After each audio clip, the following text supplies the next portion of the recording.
Bom dia novamente a todos. É notório que o futebol está a mudar, nomeadamente. Well, football is changing with the coming of new markets such as the Saudi Arabia market and with successful cases for managers and Portuguese players. Should the structure adapt? Of course, a global market. The way is to know how to do it. This is a panel with Luís Filipe Menezes from the Portuguese Arab Chamber of Commerce, João Fonseca, and Fábio De Santis from Formidia Sports to moderate Mark Baines for Inner Market Media. Please join us on stage. Good morning and welcome.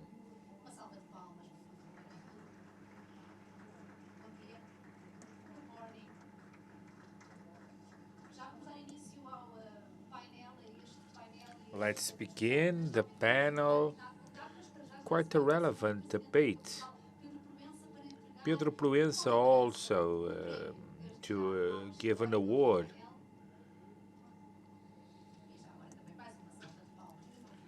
And also a round of applause.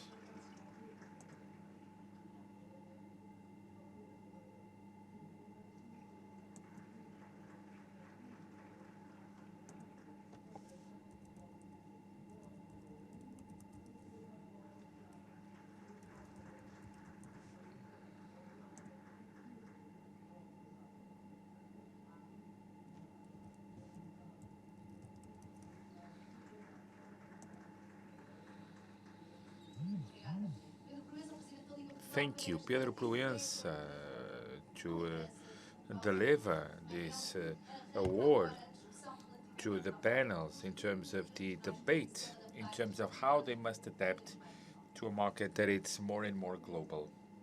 Welcome, everyone.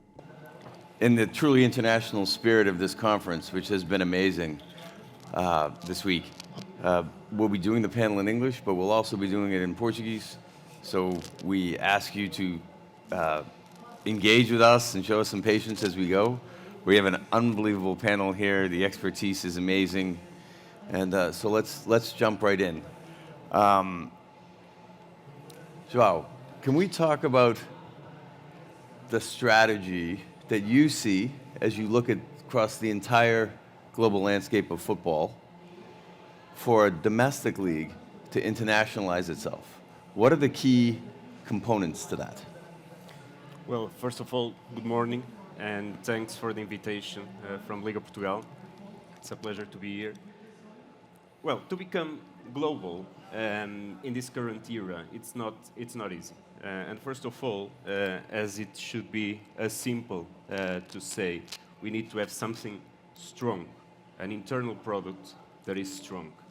But most important than that is to differentiate ourselves from the remaining ones.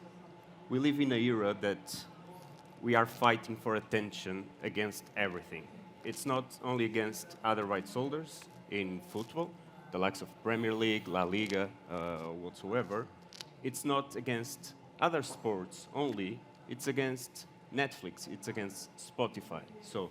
And the day only has 24 hours, so we need to understand what we are delivering to the consumers for them to engage with us. And as I said before, to have an internal product, a strong one, is the basis. And to differentiate, it's the key.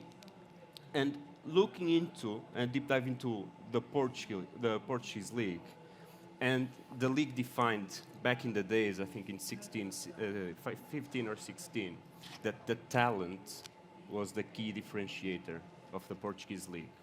I couldn't agree more, but I'm going to add two additional ones. Mm-hmm.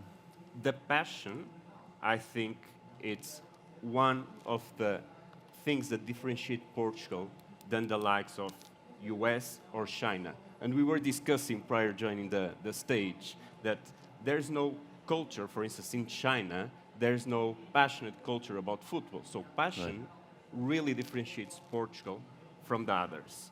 And if I may, to add a third one, it's knowledge. When I started my career back in the days, already a long time ago, there was no educational courses. We wanted to learn, different areas, because football is global. It's not just understanding if the ball is round and if enters the goal or not. You need to understand about everything, from comms to marketing, and you need to learn. You need to get qualified in order to deliver the best you can. And knowledge is really the thing that is differentiating us right now. There's a lot of educational courses because the football institutions in Portugal understood, the federation, the league, the players' union understood that they needed to create a basis and business schools to qualify the people, all the stakeholders, in order to get high performance and to deliver as Portugal, as one of the great nations in the world on the football side, should deliver. So I think talent, as the league clearly realized almost 10 years ago, adding to more passion and knowledge. I think that's the winning combination to become global. Building on that, it is that Portugal is known as such a tremendous developmental platform for football, right? Fabio, how do we address a situation where one of the key components is actually selling on that talent, selling on what gets developed, and so quickly? You know, we talked about Fernandez a little bit ago, how he went from one club to another for a tremendous fee in 6 months. And how do you build that international fan base? So how do you think about development, and how do you think about selling it, and the ramifications of that if you're trying to sell the league as a set of rights? Yeah. Okay. First of all, thank you for the invitation. I'm involved on the daily distribution of rights, so selling the sports media rights of leagues, let's say, on the daily basis. Of course, on the Portuguese is an interesting example. The point is that when you have a league which is developing talent every year, especially if you see Benfica. Benfica is one of the toppest club in the world in selling their talent. They have like $1 billion of transfer fee reached. The point is, if you are a seller, you are selling your product, you want the stars to stay on your league, you know. Yeah. So it's quite a particular situation for Portugal, because in principle you have like the best players staying for 1 or 2 years, becoming a star, and after they have been sold to the big clubs, because which is normal. Because if you have a guy that you buy from Argentina for 15 millions, and after you resell it to 100 million pounds to Chelsea, how can you stop it? You cannot. Right. You cannot do it. So if you see, for example, the Saudi, 2 years ago nobody knows that there was a Saudi league, football leagues there. So you don't think they play football with 35 degree or 40 degree. After Cristiano moved there and all the players moving there, so the Saudi is one of the leagues which has more distribution around the world. So in 2 years, the things completely change. So you have, which means that probably, I mean, the people don't want to see the stars. So they want to see the players. They want that, I mean, Cristiano is there, Neymar is there. So, and there is like a growing of a product which was from zero and now is something. Right. So, and it's completely different approach. Of course, Portugal, there is also the part of the domestic situation, which you was saying, João, which you have now like a fragmentation of the rights, Yeah. because every club is individual. Hold that. I want to come back to the All right, to the yeah. domestic rights here, because they're so important. But Luis, you have had a tremendous career as a an international businessman, and we just spoke of Saudi, and your role today is to bring Portugal together with the Arabian world. So how do you view what is happening now with football in the Arabian world and its connection to Portugal? Eu combinei com o Marco falar em I have arranged with Mark to speak in Portuguese and just to speak in English when I have something important to say.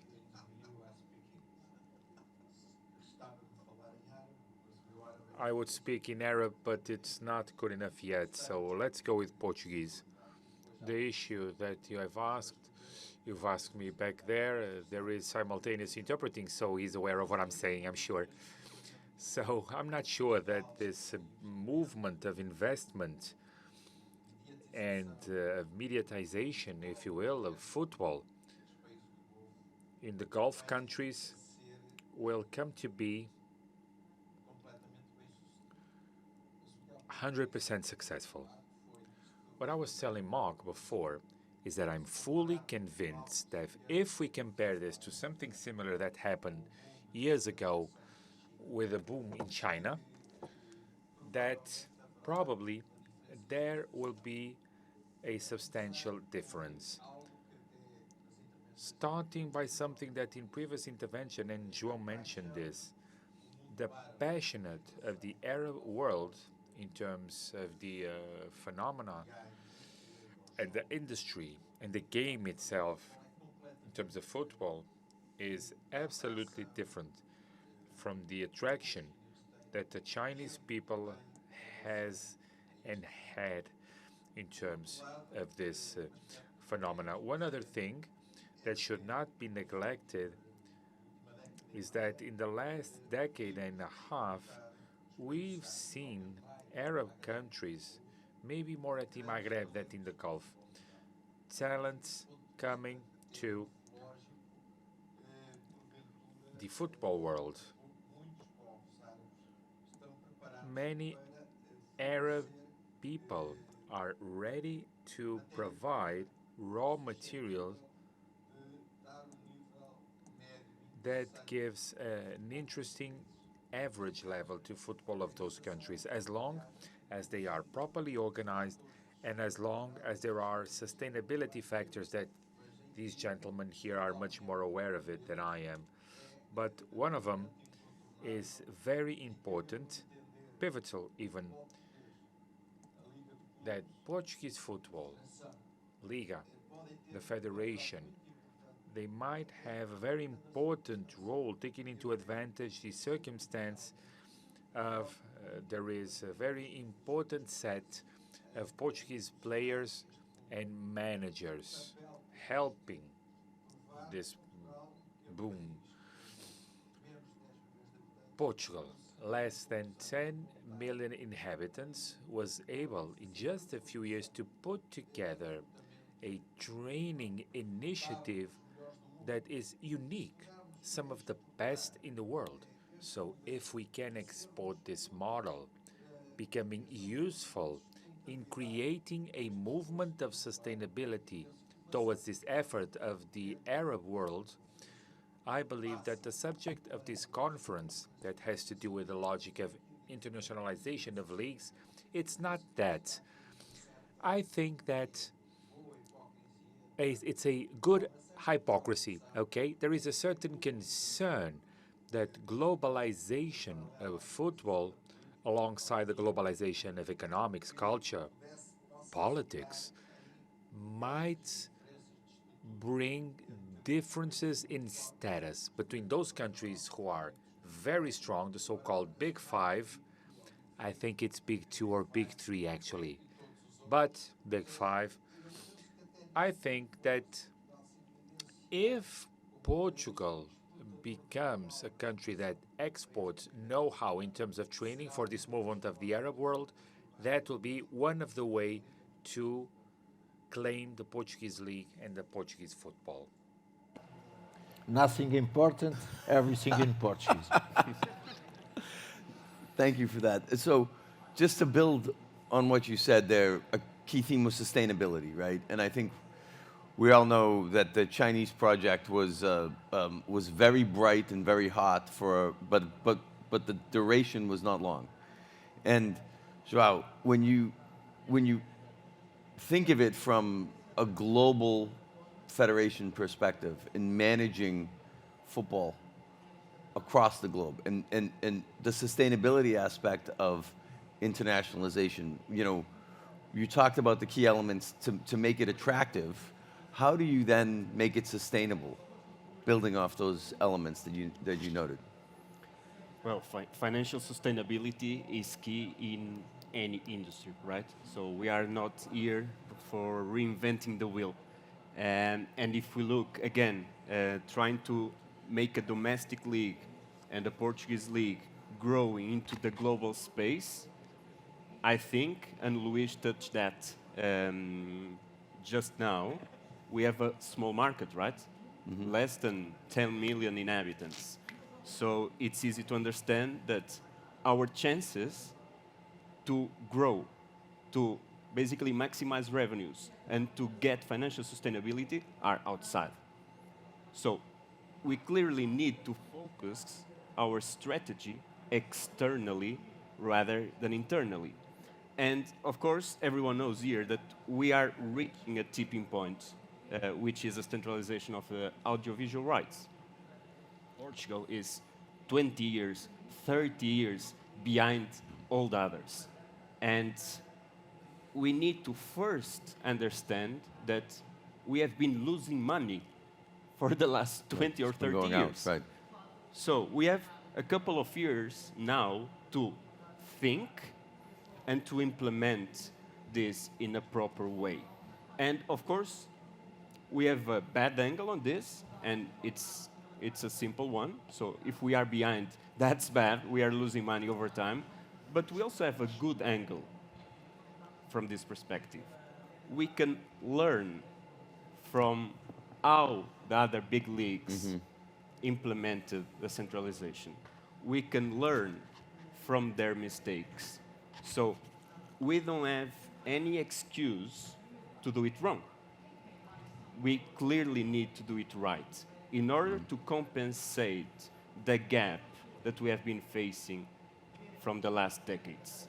And I think that's the tipping point, and we need to think collectively. We have been selling rights individually since forever.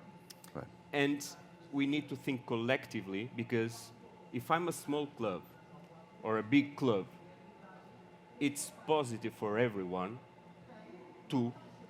100%. You are interrupting? No, go. No, go. Jump in. No, please go. I was going to say, I was agreeing. I was saying 100%. The size of the club does not matter. What matters is the collective.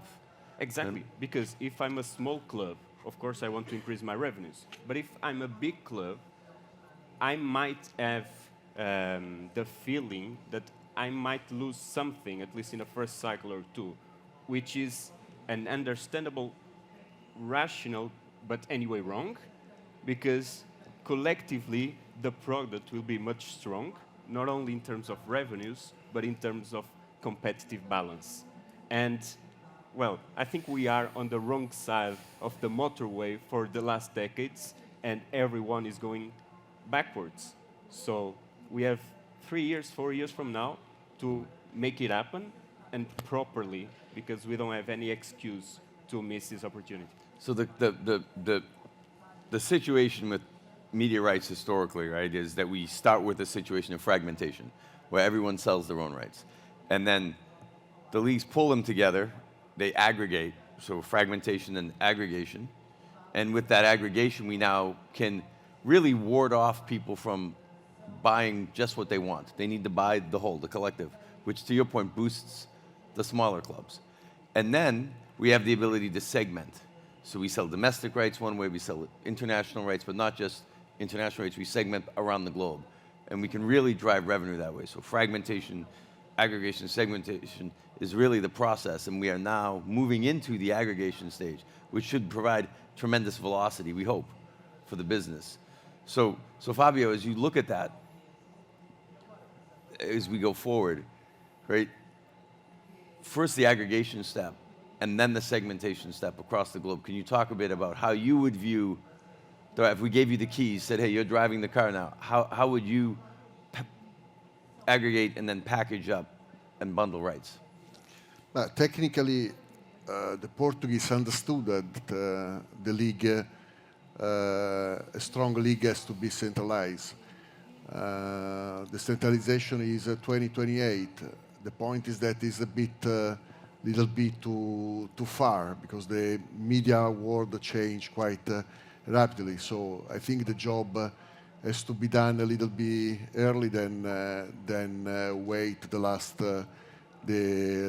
minute. So the fact having the centralization of the rights, which means the control. As João said, I think if on the domestic you are strong, you can become strong also on the international level.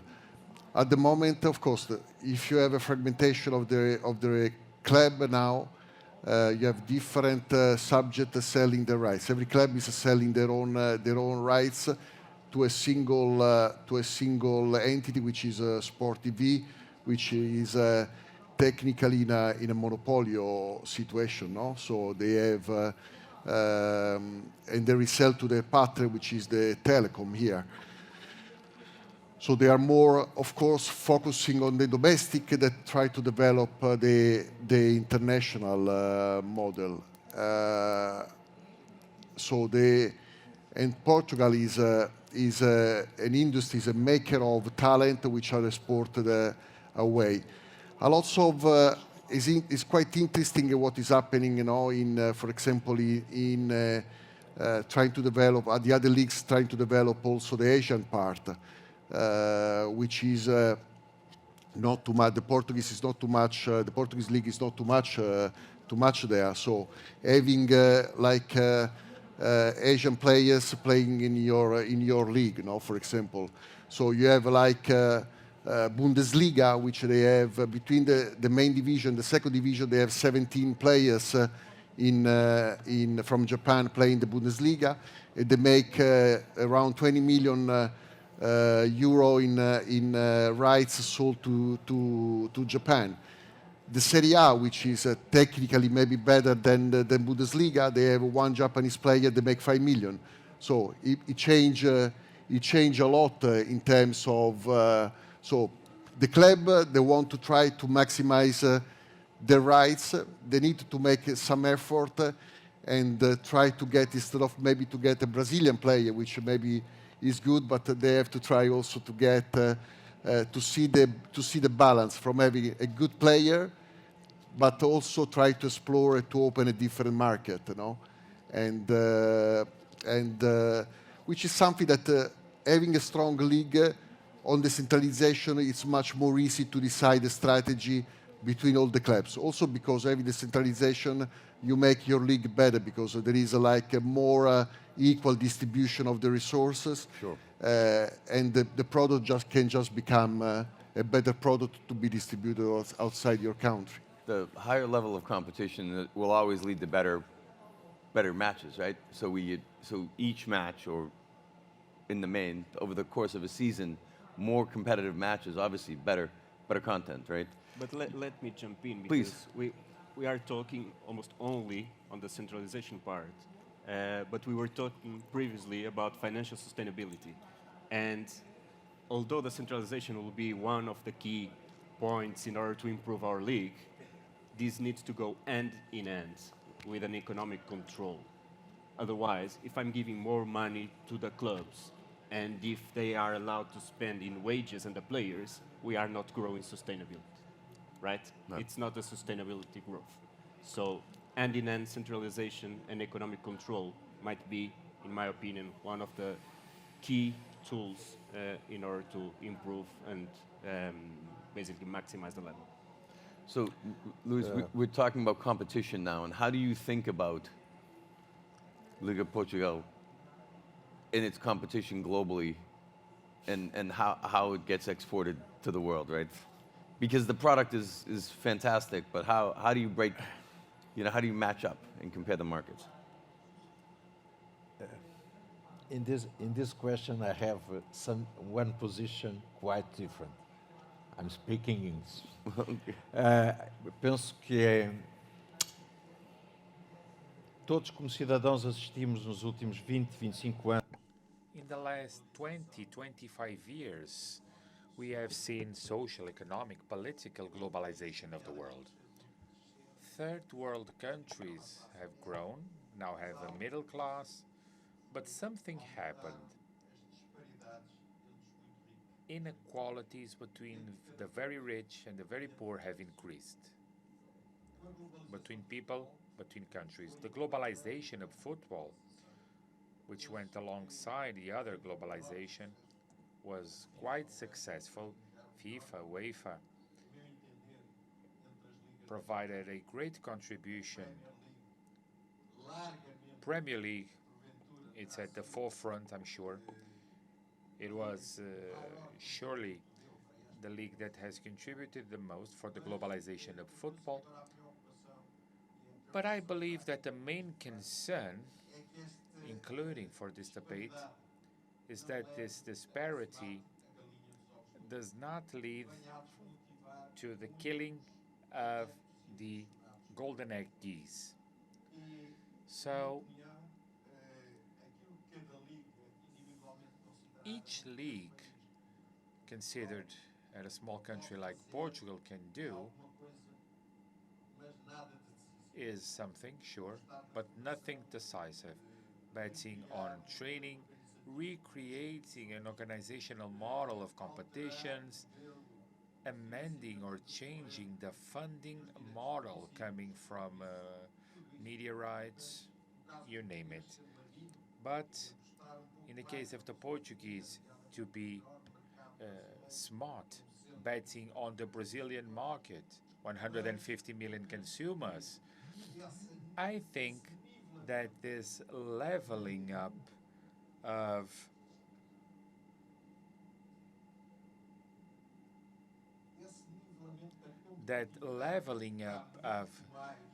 competition lies at the hands of supranational entities, namely, in the case of Europe, UEFA. Here's an example, a clear one, actually. Portugal, Croatia, and Belgium. These three national teams for the last 10, 15 years have been almost always close to the podium in European and World Championships, okay? Belgium was at the forefront of the world ranking for a while.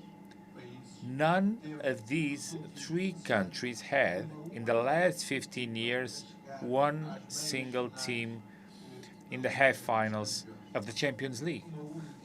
Not one, okay? So, European authorities should think about this.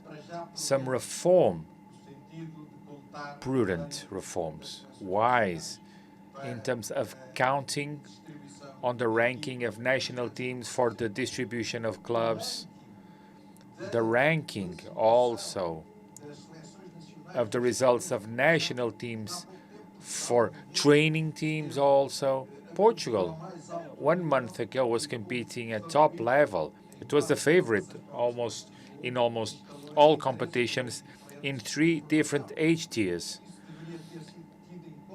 That should have been taken into account for the ranking of clubs with access to the main European competitions. Palliative measures, such as Conference League, will not solve these issues. The Liga Conferência, Conference League, the intention was good, but it was a casting mistake, you know? It is the B side of the top 5. First winner, an Italian team, second one, an English team, and I don't believe that in the next few years it will be a different one from the top 5, the 5 most powerful leagues. Even worse, the Conference League counts for the ranking of options for leagues such as the Champions League. The role of UEFA in the competitive sustainability of the different leagues than that we can do at home. For the balance. For the balance. So it's interesting. So João, when we talk, you talked about economic controls that can help provide sustainability. You were talking about a way to really look at the global structure, of which obviously FIFA has provided that, and then even European structure with UEFA. How do you view the economic controls on a league-by-league basis leading to international competitiveness? I'm strongly in favor of that. I've been saying that for a long time. I think one of the best examples in Europe that we have was just half an hour ago in another stage, La Liga and Javier Tebas, with the implementation of the economic control that is basically setting the pace for all the others to start thinking about it. I think there's still a long way to go.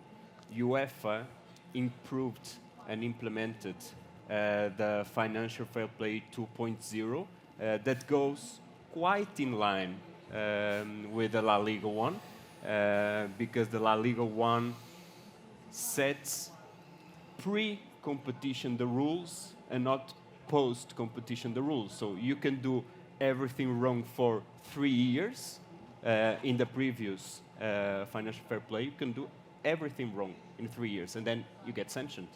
In La Liga, you were never allowed to do that. Right. You are not allowed to do nothing wrong. You need to comply with the rules.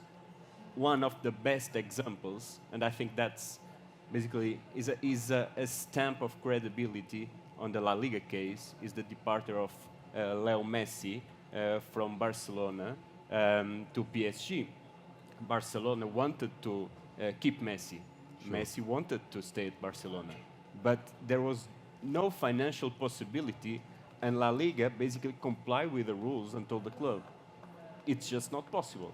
So a league that is strong enough to tell to one of the best players in the world, one of the best players ever, to say, you cannot stay here, and they still need to do and to sell media rights overseas. Mm-hmm. So to lose one of the key players is not helping La Liga either, right, in selling the rights. Right. But they believe that for the long term, it's much better to have strict rules to promote financial sustainability in order to improve the product, rather than once here, once there, to ad hoc allow to or breach the rules, or because it's the player A, B, or C, right, and we really need him or her in this case. So I think to implement economic control is key.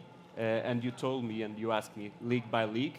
It's quite difficult to implement economic control throughout Europe for the domestic leagues, because due to taxation, so the rules are quite different from country to country.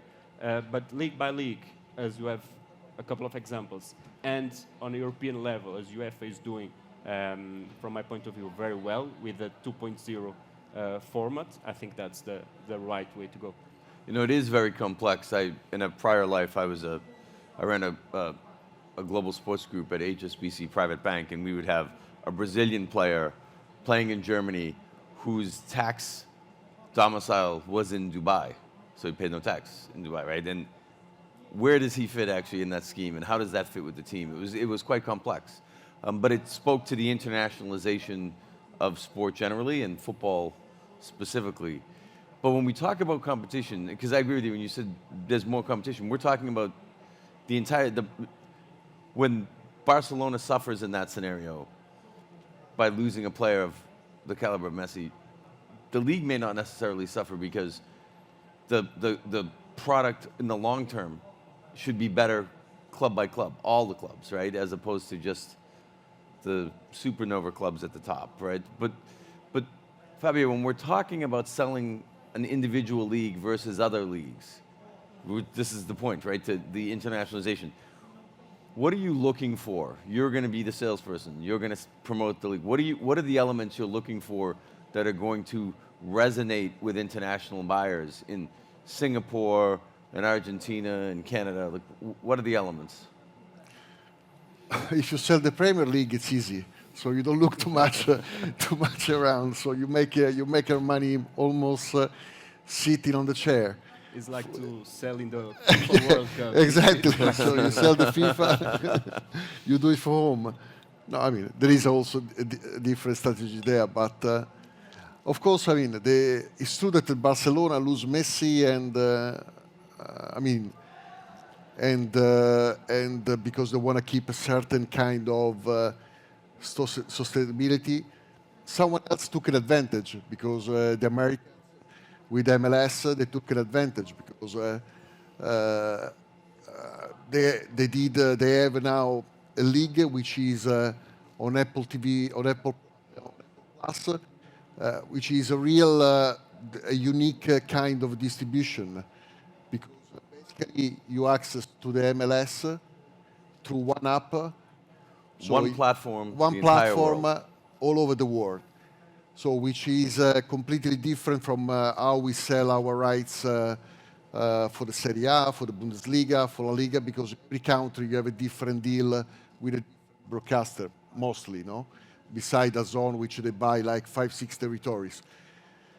So the MLS, they took the advantage. In respect to the rules, of course, I mean, the European, they have certain rules in terms of financial fair play. You play within these rules. Probably now you're facing a different situation, a different scenario, because you have a Saudi league, for example, which is playing with a different pocket, or with a different sources, because when you spend 600, 700 million in 2 months in players, you are drawing the talent from Europe, bringing it to your place, and giving less value to the European part.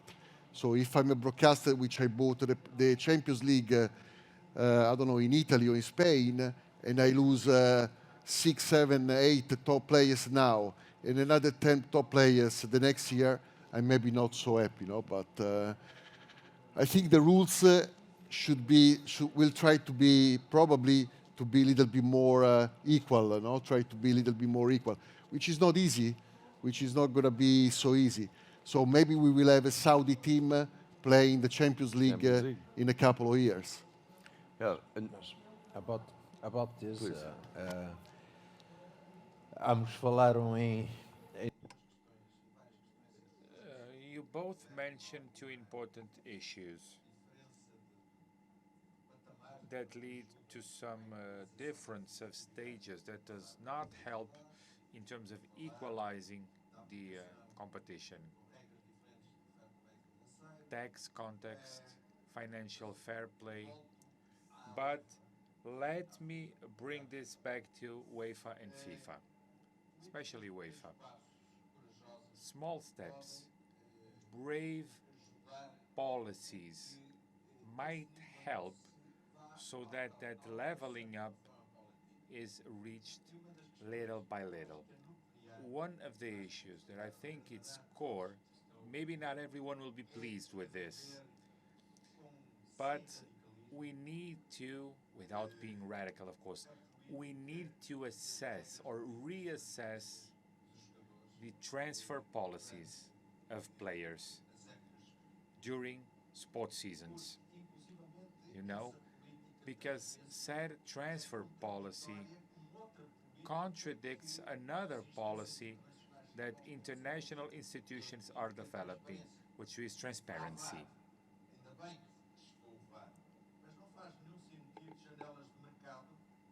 It's of no use to have transfer markets that can to transform the sporting truth of the competition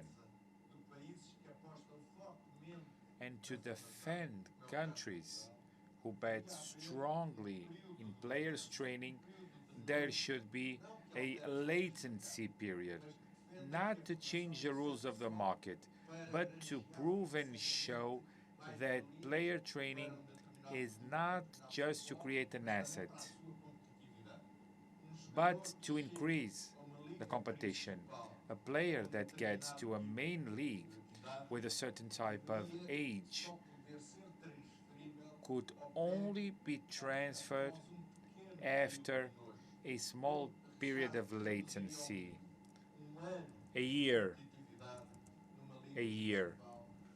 competing on a main league in order to be transferred. These are small steps, sure, but I think that the competition will be improved. Let me congratulate Pedro Proença and Liga. This event is a clear evidence that the Portuguese leagues can, in the future, take important steps to increase competition. In terms of putting together events, the Portuguese league is in front of some of the big five. That after my role here, your Portuguese is very, very good for Unfortunately, I apologize, it's not. But what I would say, I would echo your point that as an American, but someone who ran a club in Italy, ran Roma, and then ran an MLS club, I can tell you that globally, Portugal is viewed as a league always on the front foot, developing players, innovation, exporting a style of play, exporting a sophistication that I think is really important to the global sport. And what I would say now is we've run past our time, but the wisdom and I think the passion that we've heard from Luís is a great way to end it. So thank you very much. Please, some applause for our panel. Bravo, thank you. Thank you. Okay, yes.